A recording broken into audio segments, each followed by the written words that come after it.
भारत सरकार की तरफ से जो मोदी जी चाहते हैं आत्मनिर्भर बनाने के लिए 55 करोड़ लोग जो सरकारी नौकरियों की तरफ नहीं भागें, अपना व्यापार करें और उनको स्थायी रूप से अधिकार मिले। तो उनके कार्ड के संबंध में जो विसंगतियां पहले की रही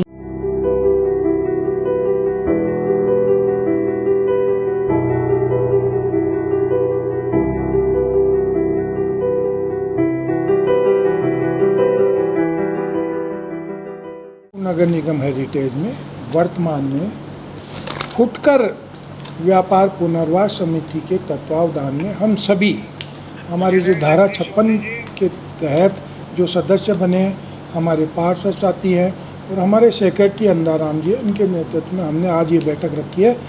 जयपुर का भला करने के लिए हमारा सबसे पहला बड़ा जो आज हमने तय किया, उसमें ये जितने भी वेंडिंग जोन है, नॉन वेंडिंग जोन के हिसाब से जो हमारे फुटकर व्यापारी हैं उनको के हम भारत सरकार की तरफ से जो मोदी जी चाहते हैं आत्मनिर्भर बनाने के लिए 55 करोड़ लोग जो सरकारी नौकरियों की तरफ नहीं भागें, अपना व्यापार करें और उनको स्थायी रूप से अधिकार मिले। तो उनके कार्ड के संबंध में जो विसंगतियां पहले की रही हैं, जो काम हमारे शेष है, वो काम पूर्ण करने के लिए और उसके साथ ही अवैध रूप से कहीं जो गिरोह बन गए हैं और वो मंथली जिन्होंने सेटिंग कर रखी है, हम उस सेटिंग को बंद करना चाहते हैं और जनता में जो जिसको लाभ चाहिए, जो व्यापारी मूल व्यापारी है जिसको लाभ मिलना चाहिए, वो वेंडिंग जोन के अंदर कार्य करे और हफ्ता वसूली बंद हो जाए।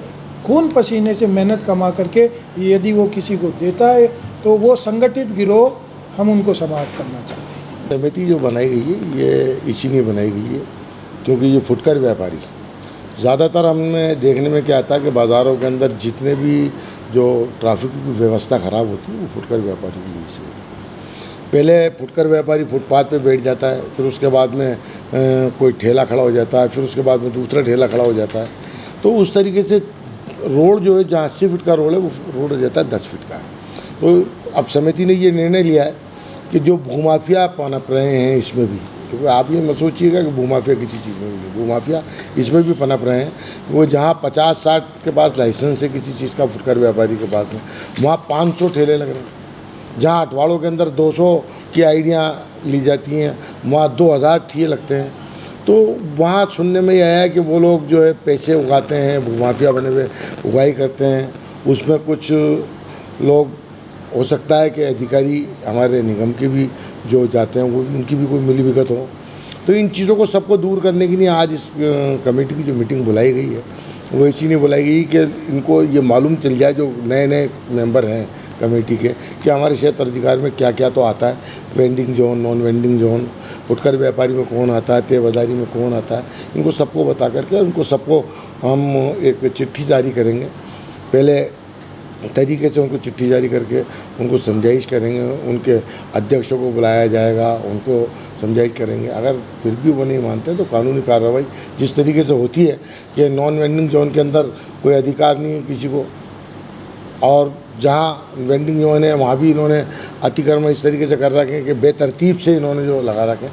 हम ये चाहते हैं कि सरकार की योजना से इन फुटकर व्यापारियों को जो भी सरकार देना चाहती है फ़ायदे वो मिले, चाहे वो लोन मिले, चाहे इन्हें कोई एक जगह चिन्हित मिले।